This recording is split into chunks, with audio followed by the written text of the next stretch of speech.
Let's go. Let's go. We are live, y'all. Just want to give y'all an update on the Iran situation.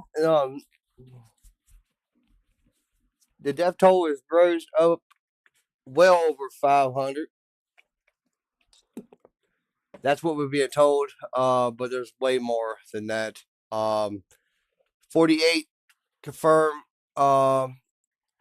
RGs killed. Already too. But yeah, I mean, it's gradually unfolding. We are definitely going to hit them. I'm just going to let you know that now. We are definitely going to hit them. Straight to a Fox News alert. President Trump is expected to be briefed on the potential next steps for Iran as the regime uses deadly force to crack down on protests being held across the country. So this comes as the State Department issues a travel advisory for U.S. citizens in Iran. They are going wild out there. For real. They're tired of it. They're tired of it. What do you mean? Yeah. This is getting crazy, man. Cyber attacks is going to be starting here soon to help for Starlink to get through.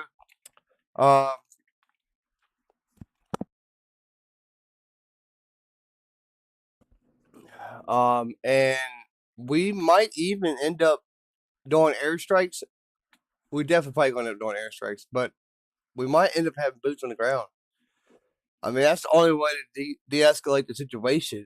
If they see United States soldiers boots hit that ground over there, you best believe they're gonna stop. They're gonna, oh, okay, hold on, they're here. Uh, I'm just saying. All right, they're here. We good, y'all. We good.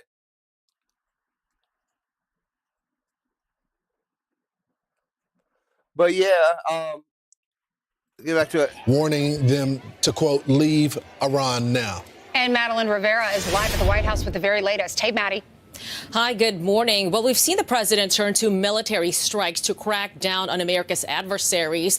But senior officials are reportedly expected to brief the president on other options, including cyber attacks and sanctions. For now, the president is using one of his favorite foreign policy tools, and those are tariffs, to ramp up pressure on Iran. The president writing on Truth Social, effective immediately, any country doing business with the Islamic Republic of Iran will pay a tariff of 25% on any and all business being done with the United States of America. This order is final and conclusive. Still, the White House says the president's preferred course of action is diplomacy. What the Iranian regime is saying publicly is quite different from the messages they are sending to the United States and the Trump administration privately. President Trump, as for him, he has always expressed that diplomacy is the first option, always has been, always will be. However, he is unafraid to use the lethal force and might of the United States military if and when he deems that necessary. And nobody knows that better than the Iranian regime. Iran has threatened to retaliate against the U.S., but they're appearing to temper their tone, with the country's foreign minister saying, "We are not looking for war, but we are prepared for war, even more prepared than the previous war. We are also ready for negotiations, but Let me just tell you something. They are not prepared. All right? I'm just going to let you know that right now. They are not prepared. Way beyond not.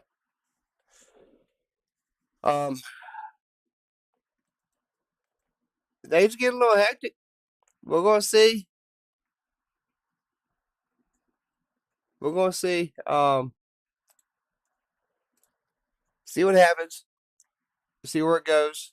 I'm going to keep updating us, but we got more to go yet. But negotiations that are fair with each." all right, y'all. But anyways, before we get back to the video, make sure y'all hit that subscribe button. Make sure I hit the like button if y'all like the videos. Please get active in the chat. Let me know what y'all think. You think we should go ahead and send in help? Either lay back and let diplomacy do the trick. I don't think that's going to do the trick. I think we need boots on the ground. I'm sorry, y'all. I know that we've been over there and everything, man. But if you've seen the videos that I've seen, I can't show on here the videos I've seen. Like, I've seen crazy, crazy stuff, man. It's body bags in the street, people laying in the roads, people walking past body bags, people holding body bags. It's crazy. It is crazy. Equal rights and mutual respect. Meantime, the White House says an Iranian official has spoken to Special Envoy Steve Witkoff, indicating a direct line of communication is open. Over in Iran, human rights groups say a 26-year-old man, Afran Soltani, is at risk of execution for participating in the protests. His arrest has yet to be independently verified. And of course, as you guys know, that has been difficult given the communication blackout that the government has imposed on the country. Lawrence Ainsley and Charlie. It's unbelievable. God, Thanks, they Maddie. stop that execution. He's a protester. Yeah, There are a no lot of kidding. people protesting. Yeah. No, it's and of course the only reason we're seeing these images because the government in Iran has shut down all internet and even shut down electricity to lots of parts of the country to prevent people from seeing it because of Starlink, Elon Musk's internet accessibility operation. We've been able to get some of these images. Obviously, that these are limited, and it's probably, if there were more access to Starlink, you'd see even more of this. It's kind of extraordinary. And what's also extraordinary is the incredible silence among a lot of the people here in the United States and around the world who were so quick to protest in favor of the conflict in Gaza, to stand up for Palestinians. But suddenly they're curiously silent, a rare exception. Author J.K. Rowling. Yeah, he's right about that. He's right about that. I didn't hear nothing for at least 2 weeks after news reporters started talking about this. Then they finally actually started talking about it. It's crazy. It's crazy. They're literally sitting here and talk about, dumb crap like files that don't even exist. I'm not saying they don't exist, or they do exist, or they don't exist, or they do exist. But I'm just saying, like, we need to get our heads out of our rear end and start doing what we need to do. They say that Putin said something the other day saying, stop being the police of the world. Let me tell you something. Elon Musk said something a couple months ago, said that if the United States was not here, like, everybody would be killing everybody. Like, we are the police of the world. Not just us, other countries too. I'm not just saying that. Like, they help out, but we are the biggest.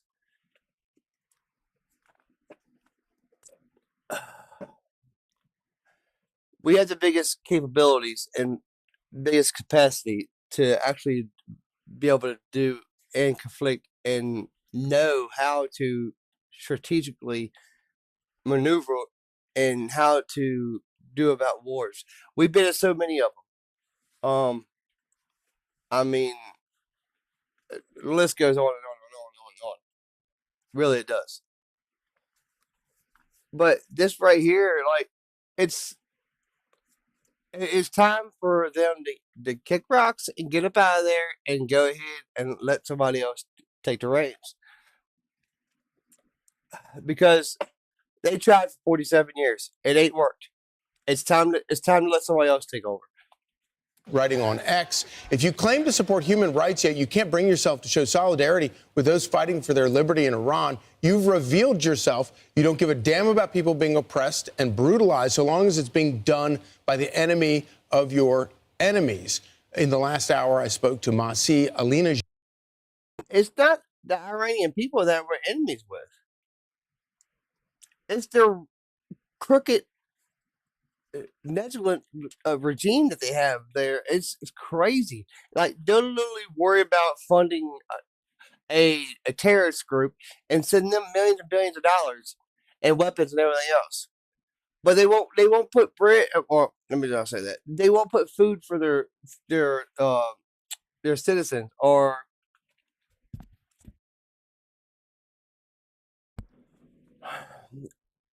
try to actually clean up their streets and clean up the mess. I mean, inflation's through the roof.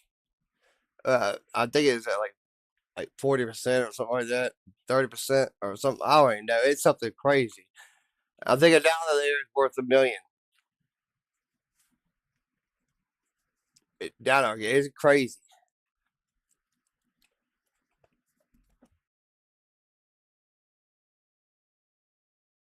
Jad, who is an extraordinary woman. She was born in Iran, lived there, was persecuted, eventually had to leave, but she is calling out this extreme hypocrisy of these people who are not standing up for the women, in particular the women who are fighting for their freedom in Iran. Watch. The silence of left and liberal in America, in Europe, is not an accidental silence. It's an ideological silence because they believe that our... Right. I mean, they think because... Sorry about the being y'all. They think because Iran's been enemy for so long that it's not the RIGC that's the enemy, it's the whole Iranians. And it's not like that. It's not like that at all. Iranians are good people. I've met a whole bunch of Iranians. I've worked with Iranians. I had Iranians work for me. It's not a joke until it's in your backyard. But if it's 1,000 miles across the sea, it don't matter, right? But then when Gaza and all that stuff happened, you didn't hear anything about that either. But then you had protesters that are protesting about it. And yeah, I've seen a little bit of protesting about that Iranian regime stuff over here. But sorry about that. But not like I have like all the other nonsense bullcrap that's going on. Like the protest that's going on over here in the United States, like that's nonsense. Let them do their job. Go do y'all's. Go do y'all's job while they do theirs. Suffering of the Iranian women, Iranian men, thousands of people being killed or injured. It's not like the thing that they can talk about it because it will expose their hypocrisy and it will expose that how they sympathize with our killers, with Islamist terrorists. When they see that us Iranians are fighting against the same Islamist terrorists, the greatest sponsor of Hamas, then they kept quiet because they say free Palestine, but they don't know that when we Iranians say free Palestine, we mean free Palestine from Islamist terrorists like Hamas group and the Iranian regime. You know, it's interesting because when she fled to the United States. Yeah, she was actually getting upset there about the situation. And I don't blame her. This is her people. This is her country that's doing this to them. Like they literally sit there and kill their women and everything else, rape them and everything. Like I'm not just talking about like just killing their kids and stuff. I'm talking about raping them and everything. They actually had to arrest 2 individuals because they were trying to sick, twisted people, man. Sick, twisted people. Assassinate her right in this country as well. I will say this about Iran. The reason why the lack of protest is so startling for many of us is because Iran is at the center of most of the terrorism in the Middle East. You talk about radical Islamists, whether you're talking about Hamas, or you talk about the violence in Syria or Turkey or anywhere else in the Middle East, it's because Iran is funding, supporting organizations like Hezbollah, the Houthi terrorists as well. And so to see so many protests in the middle of the street when Israel was defending themselves against terror. I love it. About time they stand up. About time. Well, you know, but they didn't have the backers that they have now that's standing behind them.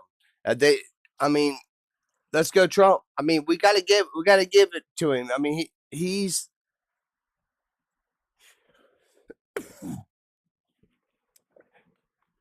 Joe Rogan, or who was it that said it?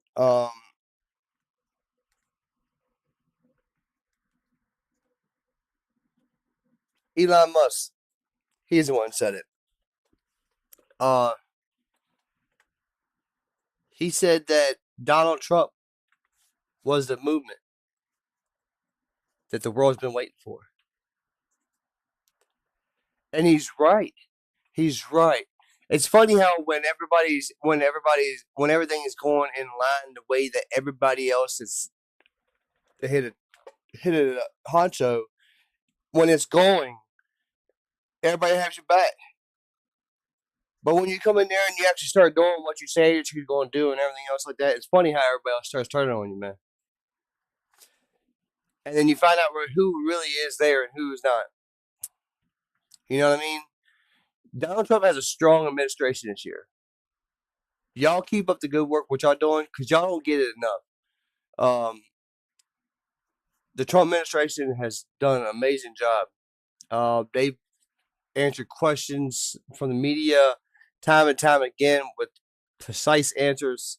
I know they didn't have answers all the time for us, but they tried their best to get them. So we got to give them that. But we have to get troops over here. We got to get troops on the ground and find out what's going on, man. And not just that, we need to get cyber warfare going on, so we can start getting internet connection back over there.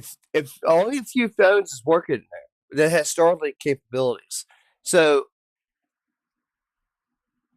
imagine I've seen pictures. I can't show it on here because of sensor sensitivities, but I thought it was AI. I think I said this earlier on my later show earlier today or yesterday, but I thought it was AI. Seriously, I literally had to go in and make sure that it was not AI. It wasn't AI. It looked like New York City, but it was a crowd of people that had all their phone lights on and had them pointed up towards the sky. It was crazy. It's saying like they're trying to send us in. I mean, they know that we have satellites on them. But yeah. And you not speak out for these young children that are out there putting their lives on. Right. These are kids. These are young kids, 4, 5, 6, 7 years old. They can walk there out there. On the line. They are the real protesters. They're actually advocating for something. So she told you that she can't even talk to her family because of the internet being down and the phone lines being down. She doesn't even know if they're dead or alive. But Trump and Elon have talked about the internet shutdown and access to Starlink. Trump says he's receiving hourly intelligence updates. What's scary, though, is what Caroline Leavitt said. She said what the administration is hearing privately from Tehran sharply differs from what they're saying publicly. Of course. Because they don't want big old Trump to come up in there with the forces. They don't want U.S. come up in there, and because you know why? Because then the U.S. is going to see what they are doing for real. I mean, we see anyways, but we'll see firsthand visual sight about what's going on. And I want to know. I mean, is it because of the violence that's going on over there? Is the reason why we ain't got news reporters there? Can we get birds in the air? Maybe. Can we get a heli in there or something just so we can get some visual? Are we scared to get shot down? Now, I mean, all of these come into factor, so y'all got to think about this. But, yeah. They're saying they're prepared for war, but they're ready to negotiate. But what are they really saying behind the scenes? Why is America now saying, if you're an American, you're there, leave now? What's going on? Because the reason why they're telling them to leave now because they know things only going to get escalated more from here. For one. For two, United States forces are on the way. Let me just tell you that. If not already stationed, or well, we know they're already stationed there, but if not already on alert. And that meeting that President Trump is having today with members of his staff about Iran, he's been talking about Iran for 2 weeks now. So I'm Steve Doocy. I'm Brian Kilmeade. And I'm Ainsley Earhart. And So let's get down here. All right, turning now to another Fox News alert. The State Department issuing a travel advisory for U.S. citizens in Iran. The message is short and to the point, quote, leave Iran now, have a plan for departing Iran that does not rely on the U.S. government help. This follows President Trump's warning to the Islamic Republic as reports reveal hundreds of civilians have been killed during anti-government protests. The White House also revealing the private messages Iran is sending back to the United States. Watch this. What the Iranian regime is saying publicly is quite different from the messages they are sending to the United States and the Trump administration privately. President Trump, as for him, he has always expressed that diplomacy is the first option, always has been, always will be. However, he is unafraid to use the lethal force and might of the United States military if and when he deems that necessary. And nobody knows that better than the Iranian regime. Fox News contributor and former CIA station chief Dan Hoffman joins me now. Dan, good morning to you. There's this near communications blackout inside Iran right now to try and make it difficult for protesters to organize and continue. But those who have been able to get their message out to the outside world do say that there are many Iranians who are still dedicated and committed to this cause despite this ongoing violence against them. Where do you think these protests stand right now? And could this moment actually lead to significant change? Yeah, I think the Iranian regime is under more threat right now domestically than they ever have been before. I think that's reflected in the outreach on the part of the Ayatollah to the United States for some negotiations, potentially about the nuclear program.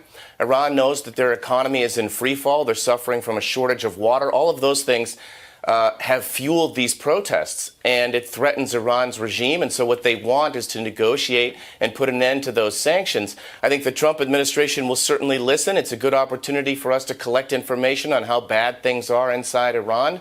But I think the Trump administration might do well to let these protests play out and not be in a rush to eliminate or reduce those sanctions, which are having such a serious impact on the regime's security. Okay, well, on that very point, President Trump posted this to Truth Social yesterday.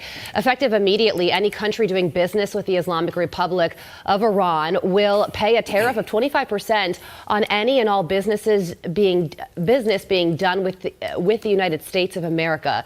This order is final and conclusive. And this whole protest started as an economic protest, and these new tariffs certainly aren't going to make anything easier on the regime. The president is going to be weighing his wide range of options today with top national security officials. What do you think the president should do moving forward? So I think we have a number of options. I think the president is going to be looking at, obviously, the military option to strike IRGC facilities. They're the ones that they're bringing down the oppression on those protesters. That's certainly an option. Cyber strikes is another one, delivering internet to the Iranian people so that they can coordinate these protests. And of course, we've seen the sanctions increase further. And remember, the targeted countries are India, China, and Russia, those countries that do business with Iran. I'm sure that the president is going to be receiving an intelligence briefing from Director CIA Ratcliffe on exactly where these pain points are and how the CIA might assess Iran would react, the impact on domestic unrest inside the country. Lots of very heavy, weighty decisions for the administration today. The president will have his team around him to try to make the best decisions possible. There's this horrific report, albeit unconfirmed, but also it would be unsurprising, of a 26-year-old Iranian who is set to be hanged later today. It would be the first public execution of this round of protesting. I mean, the resolve of people who are willing to die for a cause that they may not see come to fruition is awe-inspiring. What would real change, Dan, in the country of Iran mean for the Middle East and also for Americans here at home who are watching right now? Well, I think for the United States, look, we've tried for years to change Iran's behavior. The Obama administration did that with the JCPOA, failed nuclear agreement. We've tried to influence Iran's behavior in the region with their support to proxy terrorists, their ballistic missile program, their nuclear program. I think the question is whether now it's time for maybe regime change that would ultimately provide an opportunity for more, for real long-term change in their behavior. I'm not sure you get to one without the other. The question I have going forward is the extent to which the IRGC is going to stay loyal to this regime, which is just full of rot. And that, I think, is what the Trump administration will be looking at. Iran is arguably the root of just about all the evil in the Middle East. And when you look at all the challenges we face, from Hamas to Hezbollah, the Houthis, Iran is at the center of it all. This is certainly a moment in time, and we're going to be watching it unfold to see where it all goes. Dan, thank you so much for joining us, former CIA station chief. Thank you. Dan Hoffman, we appreciate you joining us. I'm Steve Doocy. I'm Brian Kilmeade. And I'm Ainsley Earhart. And click here to subscribe. Straight to a Fox News alert. President Trump is expected to be briefed on the potential next steps for Iran as the What we got so far, y'all, about what's going on over in Iran, man. I really hope we get this figured out. Hey, look, go ahead and drop a poll. I started a poll for y'all today. I'm gonna start doing these a lot more for y'all, so we start getting more in tune with the chat channel. But yeah, let me get some more information here. I'm gonna have a briefing later on tonight. Hopefully, if they do a news briefing and a White House briefing and everything else today, we're actually going to get to that too as well. Let's go ahead and get to the let's get to the stock market real quick for y'all. Let's see what's going on today at the stock. So Bitcoin is up 2% in the past 24 hours. Ethereum is up 1.8% in the past 24 hours. Excuse me, y'all. Tether is up not much, 0.02% for today. Or for the past 24 hours, I'm sorry. BNB is up 1.38%. So if y'all put y'all's money on BNB, what, 3 months ago, you're sitting on a little bit. Alt season has gone down. Bitcoin season has gone up. They were floating around 29% with Bitcoin sitting right now. And alt sitting at 29. So we're not going in the season of meme coins right now. If anybody's in the meme coin season. But hopefully soon we can actually get some momentum going here and some fluctuation, and we can actually get back on the right track here.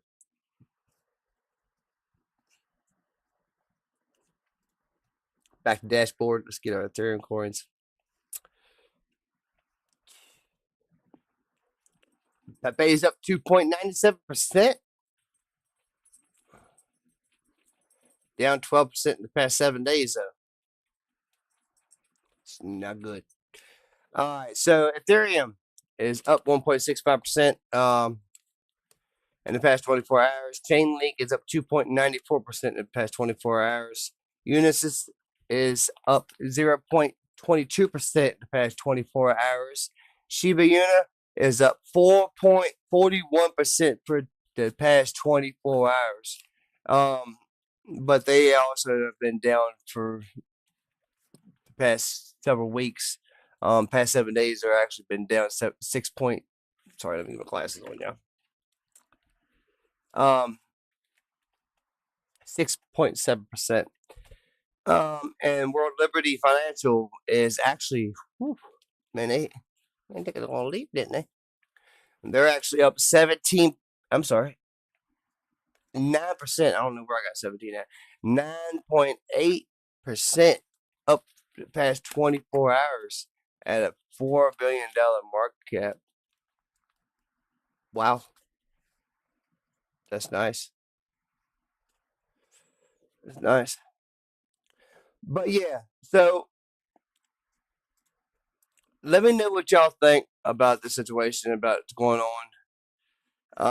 I see that we got press conferences and stuff like that's going on right now. Let me go over and check, see what anything's going on over here in the press conferences and stuff. I'll jump back on here later on to do a briefing for y'all. Hopefully, we can get down to the situation and actually get over to Iran and actually get some help over there for them. Because prayers out to them, prayers out to the troops. It's actually going to be going out and doing all these operations and missions. Prayers out to the loved ones. I just want to say thank y'all for subscribing. For all you new subscribers, thank y'all so much. I just want to say great love for y'all. I tell y'all this all the time. I keep on telling y'all the backbone of this channel, man. That's the reason why I keep on doing this. But thank y'all so much. I know we ain't got many right now, man. But we're going to be getting there. We just gotta get some more traction, is all.